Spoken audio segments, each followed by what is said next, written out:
নমস্কার বন্ধুরা, আমি বৈশাখী। আপনারা দেখছেন আমার চ্যানেল বৈশাখী লাইফস্টাইল ব্লগ। বন্ধুরা, আজ আমি আপনাদের একটা দারুণ জিনিস দেখাতে চাইছি, কেশুত্তা পাতা। এই যে কেশুত্তা পাতা গাছটা দেখছেন, এই কেশুত্তা পাতাগুলো ছোটোবেলায় আমাদের সবাইকেই আমাদের পরিবারের বড়রা মাখিয়েছে এবং মেখে চুল, নতুন চুল গজানো বা চুল কালো, তার এটাই আসল গাছ। এই যে কেশুত্তা গাছ, এই গাছটার এই পাতাটাকে বেটে মাখলেই চুল খুব সুন্দর ঘন এবং কালো হয়। আমরা যারা গ্রামাঞ্চলে আছি তারা প্রত্যেকের তো চারপাশে এই গাছগুলো এমনি হয়ে যায়, আমরা দেখতে পাই যায়, কিন্তু যারা শহরে থাকি তারা কখনো এই গাছের সঙ্গে পরিচিতই না। এই যে দেখুন এই পাতাগুলো, এই পাতাগুলোই বেটে চুলে মাখা হয় এবং এই পাতাটারই এতটাই ঔষধি গুণাগুণ যে আমাদের চুলকে এত সুন্দর ঘন এবং কালো করে।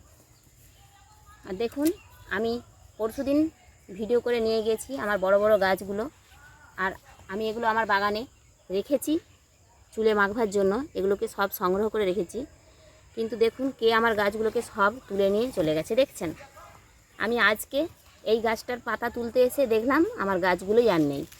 আর দেখুন এই যে এখানটা এই যে রয়েছে, আর ওদিকেও রয়েছে। আমার বাগানের চারপাশে আমি লাগিয়ে রেখেছি এই কেশুত্তার গাছ। আমি নিজের ব্যবহারের জন্য এই গাছগুলো লাগিয়ে রেখেছি, কিন্তু কেউ যদি না বলে এইভাবে আমার গাছকে এইভাবে, মানে গাছটার কোনো মায়া দয়া না করে এইভাবে কেটে নিয়ে চলে যায়, তাহলে দেখুন কীরকম কষ্টটা লাগে। এমনিতেই আমি গাছ এতটাই ভালোবাসি যে এইভাবে গাছকে ক্ষতি করতে পারি না, তার উপর যখন এসে দেখছি আমার গাছটা এইভাবে কেউ ক্ষতি করে নিয়ে চলে গিয়েছে, তখন খুবই খারাপ লাগছে আমার। আমাকে কেউ চাইতেই পারতো যে আমার এটা প্রয়োজন, আমি অবশ্যই তাকে দিতাম, কিন্তু এইভাবে আমার গাছটাকে আমাকে না বলে এই চুরিটা আমি পছন্দ করি না কখনোই। আর আমি তো নিজের প্রয়োজনের জন্যই লাগিয়ে রেখেছি, বলুন, এগুলো আমার প্রয়োজনে আমি এই গাছগুলোকে লাগাই। তা আমার প্রয়োজনের জিনিস কেউ যদি এইভাবে চুরি করে, সেখানে কতটা খারাপ লাগে আমার ভাবতে পারবেন আপনারা। কিন্তু কিছু করার নেই, আমি তো কাউকে দোষও দিতে পারি না, কারণ আমি চোখেই দেখিনি কে এই কাজটা করেছে। কাজটা যেই করে থাকুক, একটু মানবিকতা তার নেই। কারণ যদি তার মধ্যে একটু দয়া মায়া থাকতো, তাহলে সে এইভাবে গাছটাকে ক্ষতি করে নিয়ে যেত না, সে দুটো পাতা তুলে নিয়ে যেত। সে এইভাবে যে ডগগুলোকে কেটে নিয়েছে, এই যে দেখুন 3টে গাছেরই ডগকে পুরো একদম কেটে নিয়ে চলে গেছে, দেখেছেন। আর গাছের এতটা সে ক্ষতি করতে পারতো না, তার যদি গাছের প্রতি কোনো মায়া দয়া থাকতো বা গাছের প্রতি কোনো ভালোবাসা থাকতো। তার গাছের প্রতি এতটুকু ভালোবাসা নেই বলেই সে আজ এই কাজটা করতে পেরেছে, তার মনটা সায় দিয়েছে। এই যে গাছের পাতাগুলো নিয়ে গেছে, এতে আক্ষেপ নেই, তার প্রয়োজনে সে নিয়ে গেছে, কিন্তু সে যদি আমার পাতাগুলো তুলে নিয়ে যেত, আমার এতটা কষ্ট হতো না। কিন্তু সে আমার গাছটাকে এইভাবে কেটে নিয়ে চলে গেছে।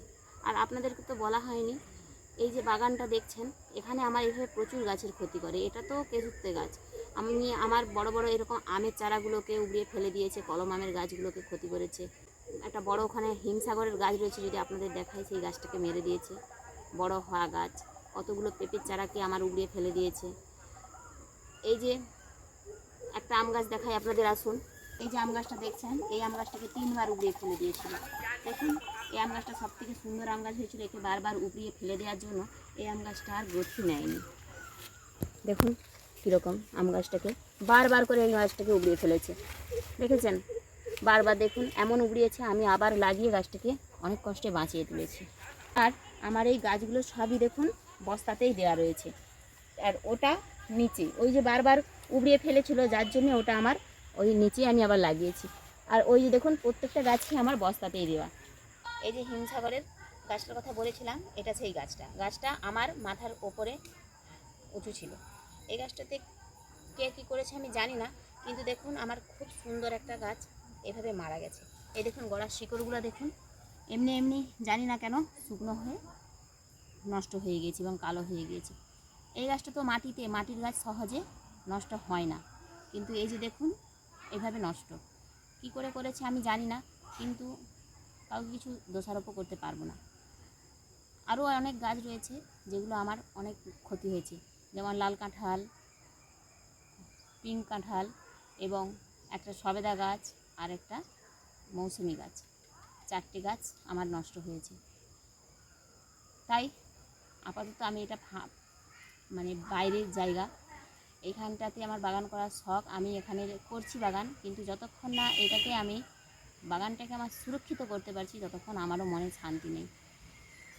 তাই এটাকে যতক্ষণ অন্তত বেড়া দিয়ে হলেও আমি এটাকে ঘেরার চেষ্টা করছি, যাতে আমার শখের বাগানটা কেউ না ক্ষতি করতে পারে। আরেকটা গাছ আপনাদের দেখাই, এটা খুব উপকারী গাছ। ছোটোবেলায় আমার ঠাকুমা যখন আমাদের হাত কেটে ছড়ে যেত, মানে ছোটো বাচ্চারা মানে জানেন তো একটু দুষ্টুমি করে, তখন কাটাছড়া হয়ে যেত, তখন আমার ঠাকুমা আমাদেরকে একটাই কথা বলে দিয়েছিল যে তোমাদের যখন কাটাছড়া হয়ে যাবে তোমরা এই গাছটার পাতাটা তুলে লাগিয়ে নেবে। সেই মতো আমরাও এই গাছটার পাতাটা তুলে লাগিয়ে নিতাম। দেখুন আমি এখন আমার বাগানেও সেই গাছটা লাগিয়েছি। কি নাম বলুন তো এর? বিশল্যকরণী। আপনাদের কাছে যদি সংগ্রহে এই গাছটা থেকে থাকে তাহলে আপনারাও কাটাছড়াতে দিয়ে দেখবেন, খুব অব্যর্থ কাজ দেয় এই গাছের পাতা। পাতাটাকে বাটতে হবে, শিলে বেটে তার সেই যে পেস্ট বা রস সেটাকেই লাগিয়ে নিলেই হবে। দেখুন বন্ধুরা, এই যে দেখুন এই যে ডালিম গাছটায় কি সুন্দর ফুল এসেছে, কিন্তু ভয় হয় কখন কেনা কোনো ক্ষতি করে দেয়। দেখেছেন কি সুন্দর ফুল এসেছে? এটা সুপার ভাগোয়ার চারা। এই দেখুন তার ট্যাগ এখানে লেখা রয়েছে। আমার প্রত্যেকটা গাছে ট্যাগ দেওয়া রয়েছে, প্রত্যেকটা গাছেতেই তার নামও দেওয়া রয়েছে। এই নার্সারি দাদাভাই আমাকে এনে দেয়, সে ট্যাগ সহ এই গাছগুলো আমাকে দেয়, মানে যাতে আমি গাছগুলো চিনে রাখতে পারি এবং গাছগুলোর নাম ভালো মানে ঠিকমতো গাছের সঙ্গে পরিচিতি পেতে পারি। তার জন্য আরেকটা জিনিস চলুন আপনাদের দেখাই।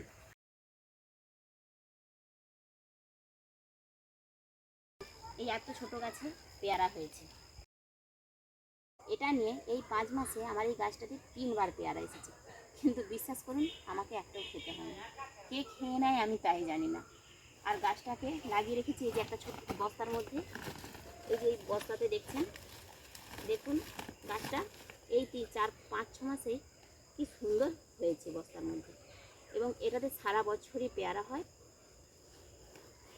পেয়ারাটা যদি কখনো এই পেয়ারাটা পাকে তাহলে অবশ্যই মানে আমার যদি ভাগ্যে পেয়ারাটা স্বাদ গ্রহণ থেকে থাকে তাহলে অবশ্যই আমি আপনাদের সঙ্গে সেই মুহূর্তটুকু ভাগ করে নেব। তো বন্ধুরা, আবারও চলে এসেছি আপনাদেরকে সমস্ত গাছগুলো দেখিয়ে। এখানে কেশুতা পাতাগুলো তুলে নেব এখন, আর এই কেশুতা পাতাগুলো তুলে নিয়ে আমি বাড়ি চলে যাব। তো আমি এখন এই পাতাটা তুলে নিই, আর আমি কিভাবে এই পাতাটা আমার চুলে ব্যবহার করি সেটা যদি আপনারা জানতে চান তাহলে আমাকে অবশ্যই কমেন্ট করে জানাবেন। পরবর্তী ব্লগে আমি আপনাদের সামনে অবশ্যই সেই ভিডিও নিয়ে আসবো যে এই পাতাটা কিভাবে ব্যবহার করা হয় চুলে এবং এর উপকারিতা কী কী। আজকের মতো আমার ভিডিওটি এখানেই শেষ করছি। আমার ভিডিওটি যদি আপনাদের ভালো লেগে থাকে তাহলে কমেন্ট করে আমাকে অবশ্যই জানাবেন। আমার চ্যানেলটিকে সাবস্ক্রাইব করে আমার পাশে থাকবেন, ছোট্ট একটা লাইক করে দেবেন। এবং যদি এই কেশুতা পাতার রেমেডিটি আপনারা জানতে চান যে কীভাবে চুলের যত্নে কেশুতা ব্যবহার করা হয় তাহলে আমাকে অবশ্যই কমেন্ট করবেন, আমি তারও একটা ভিডিও আপনাদের সামনে উপস্থাপনা করব। আজ আসি, টাটা।